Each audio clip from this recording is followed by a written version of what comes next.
Hello dear student, स्वागत है आपका अपने चैनल तैयारी जीत में। आज हम देखने वाले हैं एडगेट अभ्यास पुस्तक विज्ञान कक्षा 8 जो आपको पढ़ने के लिए दी गई है। तो इसके हम अध्याय 6 का हल देखने वाले हैं। तो आइए शुरू करते हैं इसका हल देखना में हम यहाँ से। तो यहाँ पर अध्याय 6 जिसका नाम है जीवों में जनन। तो यहाँ पर देखिए ये बॉक्स दिया गया है, इससे आपको सजीव और निर्जीव छांटने। तो हमने यहाँ पर ये लिख दी है, तो इनको अच्छे से नोट डाउन कर लीजिए। इसके बाद अगला आपका यहाँ पर सही विकल्प होने वाले हैं, तो इनको देख लेते हैं। तो यहाँ पर आपका क्वेश्चन दिया है पहला, तो पढ़ लीजिए क्या लिखा है। जीवों में उत्तर जीविका में निरंतरता बनाए रखने के लिए जनन का विशेष महत्व है। निम्न में से कौन सी विशेषता यहाँ पर सही है?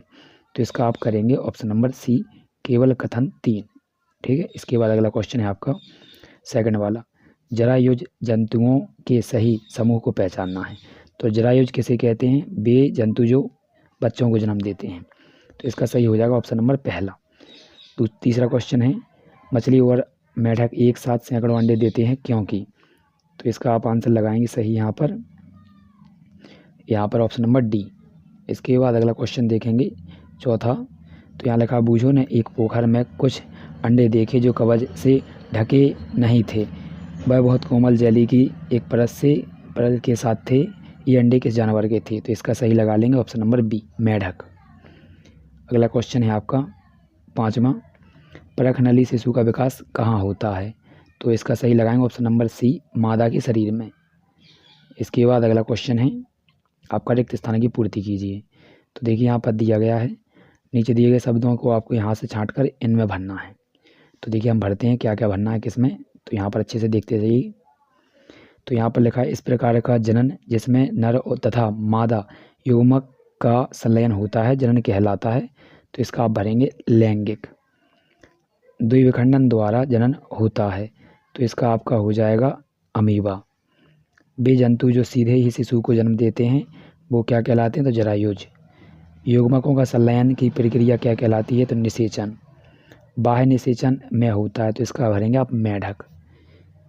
ठीक है, तो ये आपके आंसर हो जाएंगे। इसके बाद अगला क्वेश्चन देखते हैं।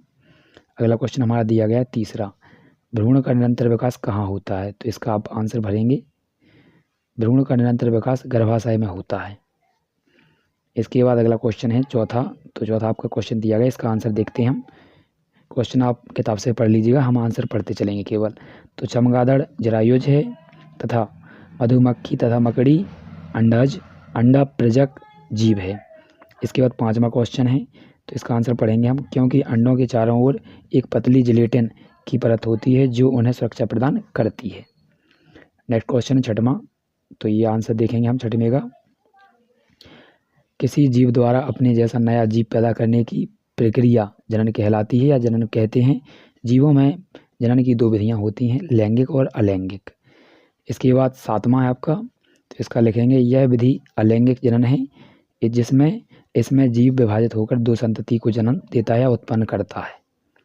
नेक्स्ट क्वेश्चन है आठवां। तो इसमें लिखा है, क्योंकि कई अन्य जीव अंडों को बाहर के आहार के रूप में खा जाते हैं या खा लेते हैं, इसलिए बहुत कम नए जीव बनते हैं। जबकि मुर्गी आंतरिक निषेचन करती है, इसलिए मुर्गी केवल एक ही अंडा देती है, जबकि इनमें बाह्य निषेचन होता है ऊपर वालों में।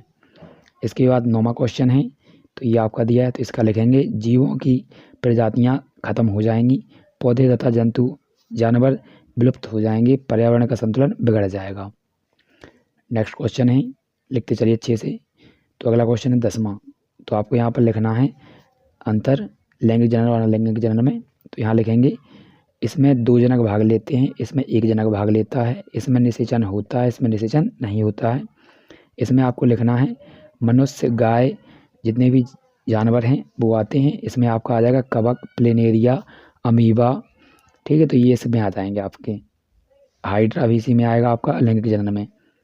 इसके बाद अगला क्वेश्चन है आपका, तो इसका आंसर देखते हैं। मुर्गी तथा मेढक दोनों ही अंडा प्रजक हैं, लेकिन इनमें निषेचन की प्रक्रिया अलग अलग होती है, क्योंकि मुर्गी में आंतरिक निषेचन होता है जबकि मेढक में बाह्य निषेचन होता है। इसके बाद अगला क्वेश्चन लिखेंगे 12, इसका आंसर लिखेंगे हम 12वें का। तो यहाँ लिखेंगे, कुछ जंतुओं में शिशु वयस्क के समान नहीं होते हैं। ऐसे जंतुओं के शिशुओं का कुछ विशेष परिवर्तन के साथ वयस्क में बदलना कायांतरण कहलाता है। मेढक के जीवन चक्र की अवस्थाएं होती हैं, पहले अंडा होता है, फिर टेडपोल जिसे लार्वा कहते हैं, फिर वयस्क मेढक बन जाता है। इसके बाद हमारा पूछा है क्या मनुष्य में कायांतर होता है, तो नहीं, क्योंकि मनुष्य के गर्भ से ही पूरी तरह से विकसित होकर बाहर आते हैं। नेक्स्ट क्वेश्चन है आपका, ये चित्र दिया है हाइड्रा का चित्र, तो यहाँ से आप हाइड्रा का चित्र बना लेंगे अच्छे से।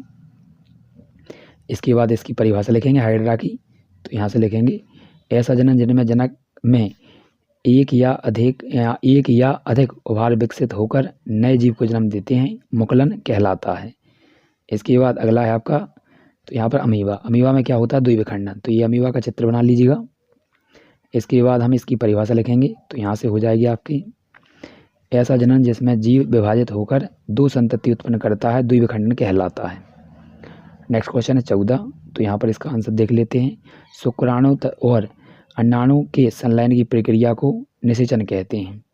ठीक है, तो आप चाहें तो केवल इतना ही लिखेंगे, यहाँ पर प्रक्रिया का नाम आपने निषेचन लिख दिया। निषेचन वह प्रक्रिया है जिसके द्वारा नर और मादा युग्मक मिलकर युग्मनज को जन्म देते हैं।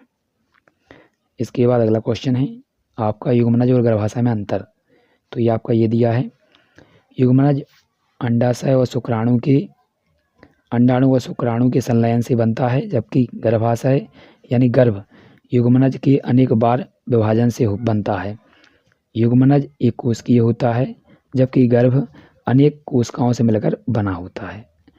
इसके बाद अगला क्वेश्चन है आपका जरायुज और अंडा प्रजक में अंतर, जंतु में अंतर, तो यहाँ पर लिखेंगे वे जंतु जो बच्चों को जन्म देते हैं जरायुज जंतु कहलाते हैं, जैसे गाय, कुत्ता, मनुष्य आदि।